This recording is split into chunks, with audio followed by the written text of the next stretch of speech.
जिद्द. निवेदिका मेघा चव्हाण.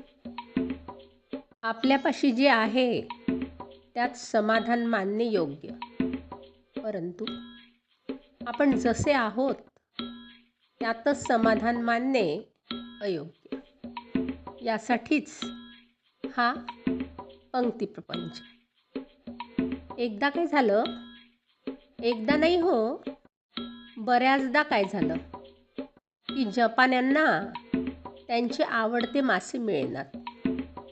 म्हणजे जपानी लोकांना कच्चे मासे खायला आवडतं हे तर तुम्हाला ठाऊक आहे. सुशी या सोज्वळ नावानंही जपानी डिश लोकप्रिय आहे. तर किनाऱ्याजवळच्या समुद्रात मासेमारी केल्यानं सुशीसाठी लागणारे मासे संपले.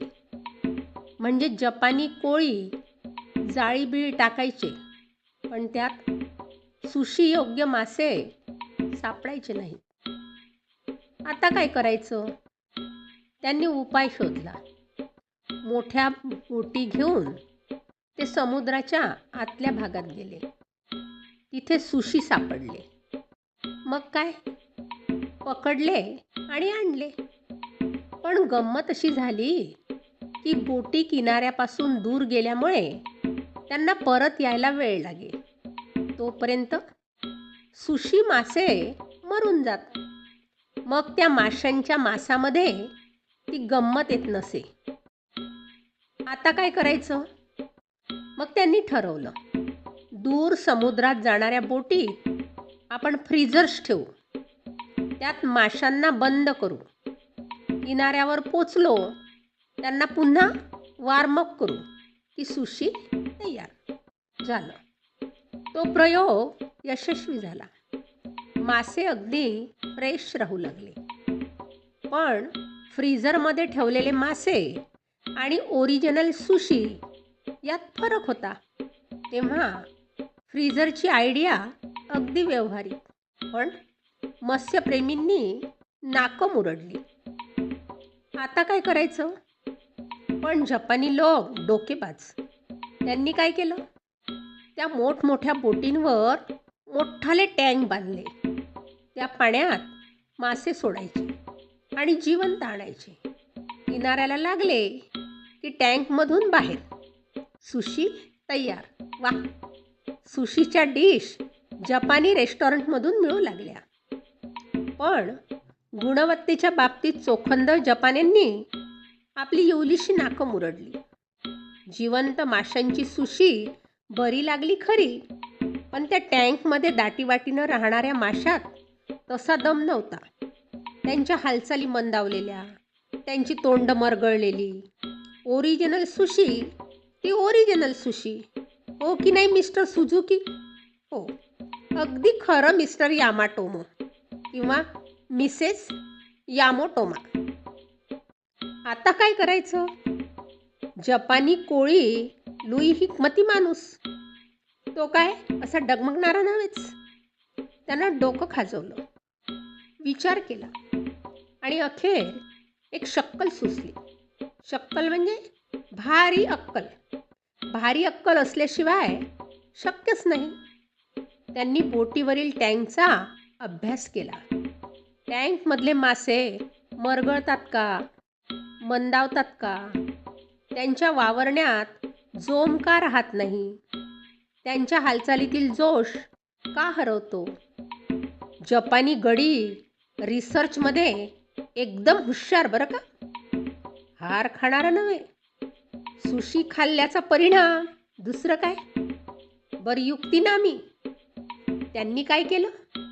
त्या टँकमध्ये माशांमध्ये जिवंतपणा व जोश व जोम टिकवण्यासाठी काही शार्क मासे सोडले. झालं. या शार्क माशांच्या तडफदार आणि झटपट हालचालींमुळे इतर माशांना पळता भुई थोडी पोहता पाणी अपुरा पडू लागलं. साऱ्यांना एकच धास्ती, या शार्कपासून कसा बचाव करायचा. बोटी किनाऱ्याला लागेपर्यंत सगळे मासे ताजेतवाने, तरतरीत आणि तडफदार राहू लागले. जपानी लोकांना अगदी हवी तशी ताजी सुशी मिळू लागली. जपानी लोक खुश झाले. मित्रहो, या गोष्टीत तुम्हाला एक ठाम बाजू घ्यावी लागेल. म्हणजे तुम्ही माशांच्या बाजूचे की माणसांच्या? माशांच्या बाजूचे असाल तर त्यांच्या सकाळमध्ये माणसांच्या क्रूरपणाची कमाल अशा शीर्षकाखाली इथल्या प्रसंगाचं रिपोर्टिंग होईल. तुम्ही माणसांच्या बाजूचे सुशी प्रेमी मांसाहारी असाल तर कधी एकदा सुशी खातोय असं तुम्हाला वाटेल. तुमच्या लेखी माणसाच्या मर्मभेदी संशोधनाची आणि अक्कल हुशारीचीही गोष्ट ठरेल. पैकी कोणाचीही बाजू घ्यायची नसेल तर उत्तम, कारण ही गोष्ट ना माशांची ना माणसांची, माणसामधल्या तडफदारीची. तुम्हाला जीवनातला जोश टिकवायचा आहे. तुम्हाला सळसळत्या उत्साहानं जगायचंय. तुम्हाला जोमानं जीवनाचं आव्हान स्वीकारायचंय. तर मग तुम्हाला बंदिस्त राहून चालणार नाही. ओहो, इथे थांबला तो संपला. मनातली जिगर टिकवायची असेल तर स्पर्धेला घाबरू नका. आपल्यापेक्षा बलाढ्य शत्रूशी लढा देण्यात खरी मर्दुमकी आहे. त्या शत्रूबरोबर 2 हात करण्यात, गनिमी काव्यानं लढण्यात खरी गंमत असते. अशा लढाईत आपल्या शौर्याचा आणि हिमतीचा कस लागतो. अशा सामन्यात आपण बुद्धी, शक्ती व युक्तीची शस्त्र पारजून ठामपणे लढतो. स्पर्धेचं आणि शर्यतीचं वातावरण आज सर्वत्र दिसतंय. चढाओढीच्या धुंदीनं आज सारे नादावलेले आहेत. या सर्वांना आपण पुरून उरणार आहोत.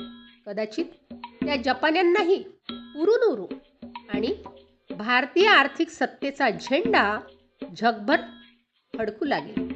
अर्थात त्यासाठी चिकाटी संशोधक वृत्ती हवी, हार न मानण्याची प्रवृत्ती हवी. मग काय, आहात ना तयार? चला तर मग. धन्यवाद.